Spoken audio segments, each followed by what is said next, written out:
Puji Tuhan sahabat DKB, karena pada hari ini kita kembali dapat berjumpa dalam acara Wasiat Kekal berupa renungan firman Tuhan yang memandu kehidupan kita. Saya Pendeta Arlianus Larosa.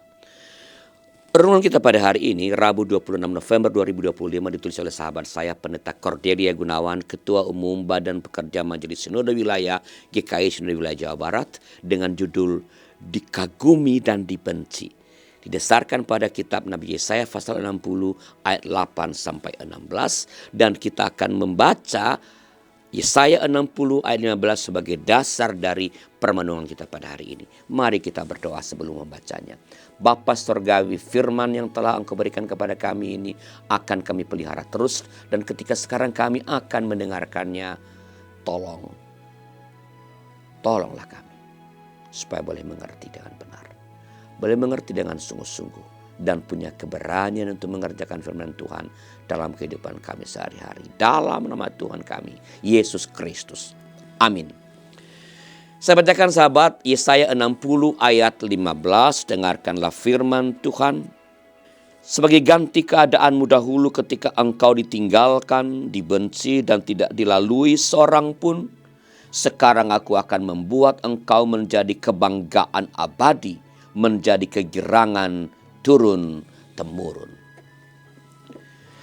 Sahabat, dalam perjalanan kehidupan kita tidak akan berhenti pada satu titik atau kondisi yang sama. Tidak. Hidup akan terus berubah dan berjalan. Akan ada saat di mana banyak orang peduli dan mengagumi kita, tetapi akan tiba saatnya juga, atau kita juga harus siap-siap untuk menghadapi saat di mana kita merasa sendiri, bahkan merasa kesepian. Bangsa Israel pernah menjadi bangsa yang besar dan mampu mengalahkan banyak musuh. Mereka juga berhasil membebaskan diri dari tanah penindasan. Namun mereka juga pernah menjadi bangsa yang kalah akibat meragukan Tuhan serta melakukan banyak pelanggaran di hadapan Tuhan.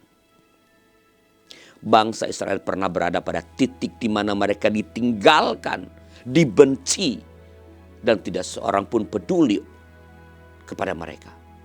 Namun Nabi Yesaya mengatakan bahwa Allah akan mengubah keadaan itu. Mereka akan berubah menjadi kebanggaan dan kegirangan turun-temurun. Nah sahabat, dalam berbagai fase kehidupan yang terus berubah, ada satu hal yang tidak berubah, yaitu penyertaan Tuhan. Tuhan ada saat kita dipuji dan dikagumi, tetapi Tuhan juga ada saat kita ditertawakan dan tinggalkan. Tuhan ada saat kita meraih keberhasilan, tetapi Tuhan juga ada saat kita terpuruk di dalam kegagalan. Tuhan ada di setiap titik kehidupan kita. Kita mungkin tidak akan selamanya berada di satu titik, tetapi Tuhan akan selalu ada dalam setiap titik kehidupan kita.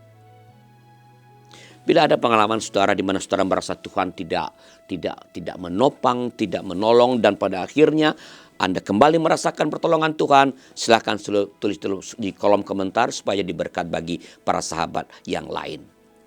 Dan jika ada di antara saudara yang ingin didoakan, silakan sampaikan kepada kami lewat nomor 0812 8188 9191. Mari berdoa.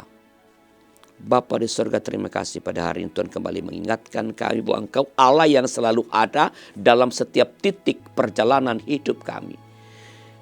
Biarlah ini boleh menjadi kunci keberanian kami, ketakgentaran kami untuk menghadapi tantangan apapun, karena kami tahu dalam keadaan apapun, ketika berhasil atau gagal, ketika dipuja atau dihina, Engkau selalu berada mendampingi kami.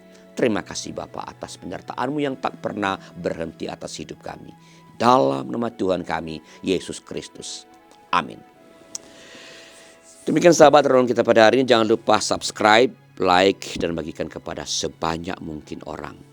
Tuhan beserta saudara.